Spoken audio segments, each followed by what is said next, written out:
Turpina Finanšu komiteja. No Finanšu komitejas šobrīd Staņislavs nav, pārējie ir Georgijs. Labi, tātad 21 jautājums, sākam ar pirmo. Tātad pirmais darba kārtības jautājums par Rēzeknes novada pašvaldību 2024. gada 4. janvāra noteikumu numur 20 par iepirkumu organizēšanu un iepirkumu komisiju darbību Rēzeknes novada pašvaldībā, izdošanu un ziņo Ilona vai Lijāna? Lijāna. Lūdzu. Labdien! Lūdzu atbalstīt sagatavoto lēmumu projektu. Pamatojoties uz pašvaldību likuma 50. panta 1. daļu, Rēzeknes novada pašvaldības 2023. gada 6. aprīļa noteikumu numuru 15 Rēzeknes novada pašvaldības darba reglaments 74. 1. apakšpunktu izdot Rēzeknes novada pašvaldības 2024. gada 4. janvāra noteikumus numuru 20 par iepirkumu organizēšanu un iepirkumu komisiju darbību Rēzeknes novada pašvaldībā. Rēzeknes novada pašvaldības 2024. gada 4. janvāra noteikumi numuru 20 stājas spēkā 2024. gada 4. janvārī, uzdot attīstības plānošanas nodaļai nodrošināt Rēzeknes novada pašvaldības 2024. gada 4. janvāra noteikumu numuru 20 publicēšanu Rēzeknes novada pašvaldības mājaslapā. Ar noteikumu stāšanas spēkā zaudē spēku Rēzeknes novada pašvaldības 2020. gada 15. oktobra noteikumi numuru 34 par iepirkumu organizēšanu un iepirkumu komisiju darbību Rēzeknes novada pašvaldību. Sakarā ar grozījumiem publisko iepirkumu likumā un centrālās pārvaldes iekšējās reorganizācijas procesiem, tātad ar publisko iepirkumu nodaļas izveidi, ir jāizdot jaunie noteikumi par iepirkumu veikšanas kārtību un iepirkumu komisiju darbību Rēzeknes novada pašvaldībā. Noteikumos ir precizēta iepirkumu veikšanas kārtība, tā skaitā ir izstrādāta iepirkuma ierosinājuma dokumenta forma, precizēts iepirkumu plānošanas process, definēti pasūtītāji, kā arī atrunāta kārtība, kādā pašvaldībā veic centralizētus iepirkumus. Paldies! Deputāti, vai ir jautājumi? Tātad šobrīd tādā kopējā noteikuma rāmī tiek ielikts visu, ko mēs esam runājuši iepriekš. Tātad visā pašvaldībā, kā iepirkumā, nosauksim tos nevisai korekti par subjektiem. Subjektiem profili ir 6, tātad tās ir 5 apvienības un centrālā administrācija. Un atrunāt, kā Lijāna teica, visa iepirkuma organizēšanas procedūra no sākuma līdz beigām, tā izskaitā arī tos iepirkumus, kas ir kopēji pašvaldībā veicami kā centralizēti iepirkumi visā pašvaldībā kopumā. Ja vairāk jautājumu nav, aicinu balsot. Slēdzu balsošanu. 6 par, vienbalsīgi lēmums pieņemts. Otrais par grozījumu Rēzeknes novada pašvaldības administratīvo aktu apstrīdēšanas komisijas sastāvā. Ilona, lūdzu. Pamatojoties uz pašvaldību likuma 10. panta 1. daļu, ir priekšlikums izdarīt grozījumu Rēzeknes novada pašvaldības pagaidu administrācijas 21. gada 15. jūlija lēmumā numuru 56 pār Rēzeknes novada pašvaldības administratīvo aktu apstrīdēšanas komisijas izveidošanu 1. punktā un no Rēzeknes novada pašvaldības administratīvo aktu apstrīdēšanas komisijas sastāvu izslēgt komisijas locekli Lolitu Ulanovu sakarā darba tiesisko attiecību izbeigšanu. Vai ir kādi jautājumi? Uzsākam balsošanu. Slēdzu. 6 par, lēmums pieņemts. Trešais par grozījumu Rēzeknes novada pašvaldības administratīvās komisijas sastāvā. Ziņo Silvija Kipļuka. Ir priekšlikums izdarīt grozījumus 21. gada 7. jūlija lēmumā numur 21 un noteikt, ka no administratīvās komisijas locekļa pienākumu pildīšanas atbrīvo Lijānu Čertegonovu un pienākumus pilda turpmāk jurists Vīdriņš. Jā, paldies. Vai ir jautājumi? Aicinu balsot. Slēdzu. 6 par, lēmums pieņemts. Par pašvaldības nekustamā īpašuma Mežmola Ozolainas pagastā mutiskās izsoles atzīšanu par nenotikušu. Ziņo Iveta Ladnām. Ņemot vērā izsoles komisijas protokolu, lūdzu atzīt nekustamā īpašuma, kas atrodas Mežmola Ozolainas pagastā, mutisko izsoli ar augšupejošu soli par nenotikušu. Vai ir jautājumi? Uzsākam balsošanu. Slēdzu. 6 par, lēmums pieņemts. 5. par pašvaldības nekustamā īpašuma Pļova Silmalas pagastā mutiskās izsoles atzīšanu par nenotikušu. Ņemot vērā izsoles komisijas protokolu, lūdzu atzīt nekustamā īpašuma pļova, kas atrodas Silmolas pagastā, mutisko izsoli ar augšupejošu soli par nenotikušu. Tad atgādināšu, atceraties, mēs runājam, ka mutiskās izsoles notiek ierobežot pretendentu gadījumā, tad, kad tiek atsavināts izsoles veidā starpgabals. Tātad šobrīd pierobežnieki neviens nav pieteicies. Aicinu balsot, slēdzu, 6 par, lēmums pieņemts. 6. par dzīvokļu īpašuma, kas atrodas Birstalas dzīvokļcānos, nodošana atsavināšanai minētai personai. Ņemot vērā minētās personas ierosinājumu, lūdzu nodot atsavināšanā dzīvokļu īpašumu, kas atrodas Birstalas dzīvoklis Dricānos, Dricānu pagastā, ar kopējo platību 74,60 kvadrātmetri.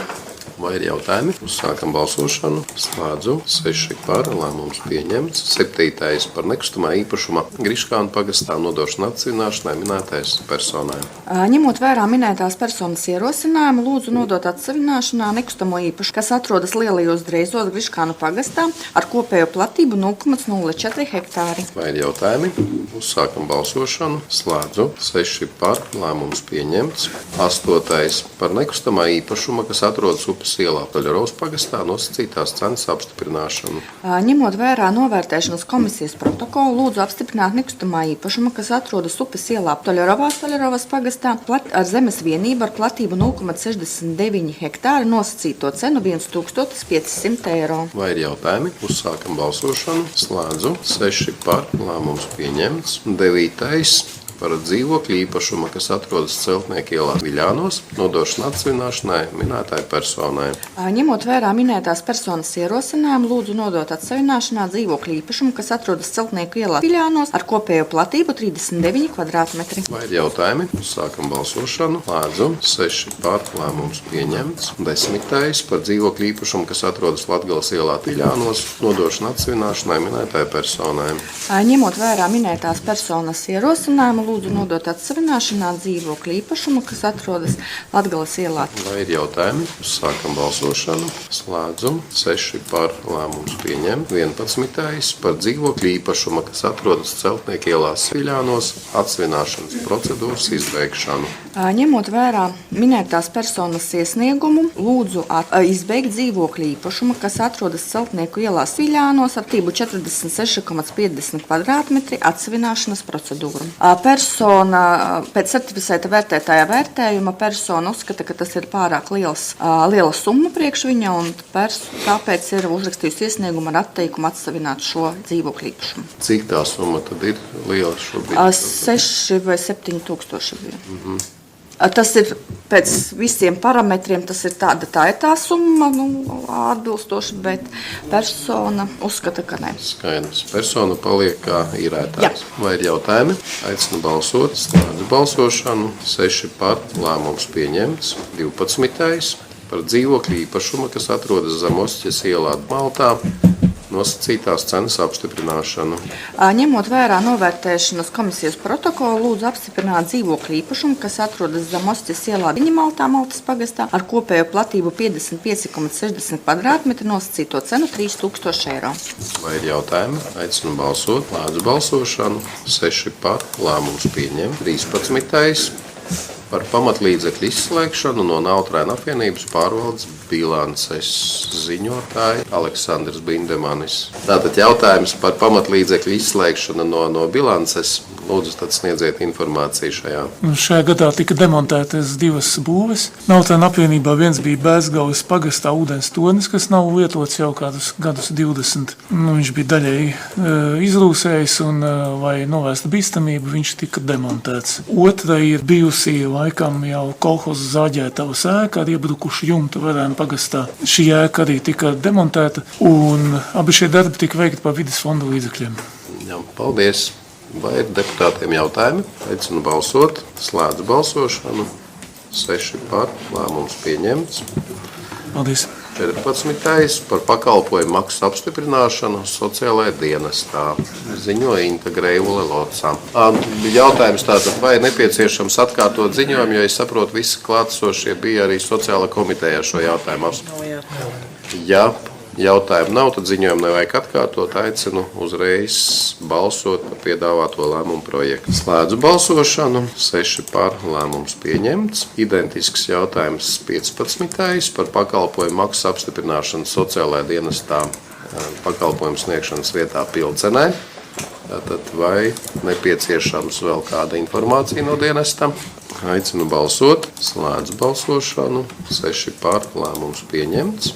16. par pakalpojumu maksu apstiprināšanu daudzfunkcionālajā sociālo pakalpojumu centrā Vecružina. Arī es saprotu identisks jautājums, vai nepieciešama kāda informācija. Ja nē, tad ziņojumu neatkārtojam, aicinu balsot, slēdzu balsošanu.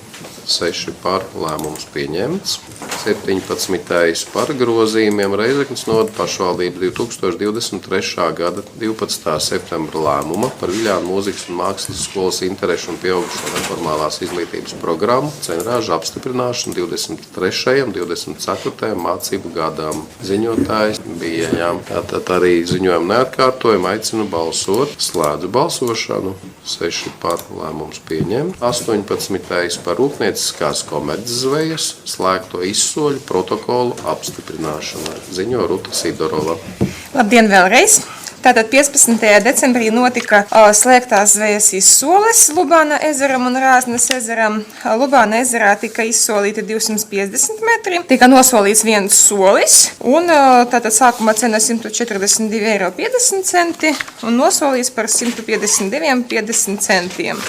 Rāznas ezerā izsolē tika 500 metri un 300 metri izsolīti. Katras izsoles dalībnieks nosolīja vienu soli, līdz ar to 300 metri tika izsolīti par 181 eiro un 500 metri par 295 eiro. Paldies, vai deputātiem ir jautājumi? Aicinu balsot. Tā slēdzu balsošanu. Zigfrīd, jūs balsojums? Tātad Zigfrīds paceļot roku par, 5 sistēmā, tātad vienbalsīgi 6 par, lēmums pieņemts. 19. par medību tiesību nodošanu mednieku biedrībai Stalbriedis Sakstagala pagastā, ziņo Juris Zvidriņš.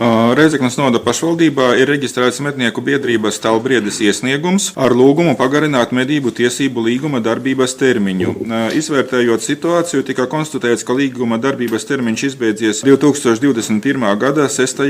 jūlijā, bet atbilstoši medību līguma par medību tiesību nodošanu 5.4 punktam līguma darbības termiņam beidzoties, mednieku biedrība ir pirmtiesībos jauna līguma noslēgšana, ja tā ir pildījusi visas līgumā noteiktās saistības. Pašvaldība veicot medību līgumā nodoto medību platību inventarizāciju un izskatot iesniegumam pievienotās medību kartes, ir precizēts mednieku biedrībai nododamo pašvaldībai piekritīgo un īpašumu esošo zemes vienību zemju saraksts, slēdzot zemes vienības, uz kurām pašvaldībā ir izbeigušās īpašuma tiesības un iekļaujot tās platības, kuras neapsaimnieko cits medību kolektīvs, bet tās ir iekļautas medību biedrības reģistrētajā medību iecirknī. Un līdz ar to ir aicinājums nodot medību tiesības mednieku biedrībai Stalbriedis par pašvaldībā piekritīgām un īpašam esošām zemes vienībām ar kopējo platību 814,98 hektāri Sakstagala pagastā atbilstoši lēmuma pievienotajai tabulē. Vai ir jautājumi? Sākam balsošanu. Gaidām, notiek datu ielāde, jā, mēģiniet balsot. Slēdzu balsošanu, 6 par, lēmums pieņemts. 20. par 2019. gada 18. jūlija medību tiesību nodošanas līguma numur 8.18/612 grozījumiem līguma darbības termiņu pagarināšanu ar mednieku biedrību Stalbriedis Kantinieku pagastām. Tāpat Reizeknes novada pašvaldībā ir reģistrēts mednieku biedrības Stalbriedis iesniegums ar lūgumu atjaunot medību tiesību līgumus pagarinot tā darbības termiņu par zemes vienībām Kantinieku pagastā. Ir tika konstatēts, ka pašvaldībā reģistrēts medību tiesību līgums 8.18 Slīpstrīta 719 un ar kuru medību biedrībai Stalbriedis ir nodotas medību platības ar kopējo platību 53,42 hektāri un līguma darbības termiņš ir izbeidzies beigsies 2022. Gada 6. jūlijā. Tāpat ir noslēgts vēl viens medību tiesību līgums numur 8.18 slīpsvītra 612, ar kuru medību biedrībai Stalbriedes nodotas medību platības ar kopējo platību 264,19 hektāri, un līguma darbības termiņš ir 2024. Gada 5. marts. Pašvaldība ir veikusi medību līgumā nodoto medību platību inventarizāciju, izskatot iesniegumam pievienotās medību kartes. Ir precizēta mednieku biedrībai Stalbriedes nododamo pašvaldībai piekritīgo un īpašumu esošo zemes vienību zemju saraksts, izslēdzot zemes vienības, uz kurām pašvaldībā ir izbeigušās īpašuma tiesības, un iekļaujot tās platības, uz kurām ir beidzies līguma darbības laiks. Un šobrīd ir priekšlikums slēgt vienu pagarināt nomas līgumu, grozīt tātad 2019. Gada 18. jūlijā medību tiesību nomas līgumu numur 8.18 slīpsvītra 612, iekļaujot papildus medību tiesības uz pašvaldībai piekritīgajām un īpašumu esošajām zemes vienībām ar kopējo platību 45,90 hektāri atbilstoši tabulai numur 1. Un koptātad Kantinieku pagastā mednieku biedrībai Stalbriedes tiktu nodotas zeme ar kopējo platību 299,63 hektāri. Un ir aicinājums pagarināt 2019. Gada 18. jūlijā medību tiesību nodošanas līgumu numur 8.18 slīpsvītra 612 uz pagarināt darbības termiņu uz 5 gadiem, nosakot līguma darbības laiku no 2024. Gada 4. janvāra līdz 2029. Gada 3. janvārim. Paldies. Vai deputātiem ir jautājumi? Man vienīgi jautājums, vai mēs vienam kolektīvā šos līgumus nevarētu konsolidēt vispār vienā? Jā, tāds priekšlikums ir, bet šobrīd šie bija divi iesniegumi dažādos laikos, un līdz ar to tie ir divi lēmumi, bet pareizi būtu tiešām vienā līgumā to visu konsolidēt. Vai gatavojoties jau šai domes sēdē, mēs varam konsolidēt 19. un 20. šobrīd šajā jautājumā skatīt to un konsolidēt vienā līgumā, jo tas ir pirmkārt ne tikai vienā apvienībā, bet tas ir pašvaldībā. Jā, diemžēl es neesmu gatavojis šos lēmumu projektus tikai ziņo, bet es noteikti aicināšu Anitu Bringuli šo te apvienot vienā lēmumā. Jā, tātad vai deputāti piekrītāt šobrīd aicināšu balsot par sagatavoto lēmumu projektu, bet līdz domes sēdē janvāra sākumā tātad vienam subjektam mēs konsolidējam šīs attiecības vienā līgumā. Aicinu balsot, slēdzu balsošanu, 6 par, lēmums pieņemts. Un 21. par grozījumiem 2023. Gada 16. novembra lēmumā numur 1294 par Reizeknes novada pašvaldības iestāžu klasificētu amatu sarakstu 2024. gadam apstiprināšanu. Ziņo Silvija Kipļuka. Ir priekšlikums izdarīt grozījumus tā gada 16. novembra lēmumā numur 1294 un konkrēti pirmajā pielikumā centrālās pārvaldes klasificētu amatu saraksts un papildināt sarakstu ar 61 pozīciju arhivārs un slodžu skaits 0,125. Arhivārs ir nepieciešams būvvaldē, kura šobrīd fiziski atrodas Balbišos Ozolainas pagastā un tur ir tiešām nepieciešamība. Un attiecīgi izdarīt grozījumus lēmuma 3. pielikumā iestādē Kalnatas apvienības pārvalde un 53. pozīciju grozīt un palielināt slodžu skaitu no 2 uz 3. Un šajā gadījumā ir nepieciešams noteikt papildus slodzi autobusa vadītājam, kurš nestrādā pastāvīgi, viņam ir summētais darba laiks un līdz šim viņš ir strādājis uz uzņēma līguma pamata. Vai deputātiem ir jautājumi? Aicinu balsot, slēdzu balsošanu, 6 par, lēmums pieņemts. To Finanšu komiteja jautājums izskatījums lēmumu pieņemti. Paldies par darbu. Finanšu komiteja tiek slēgta.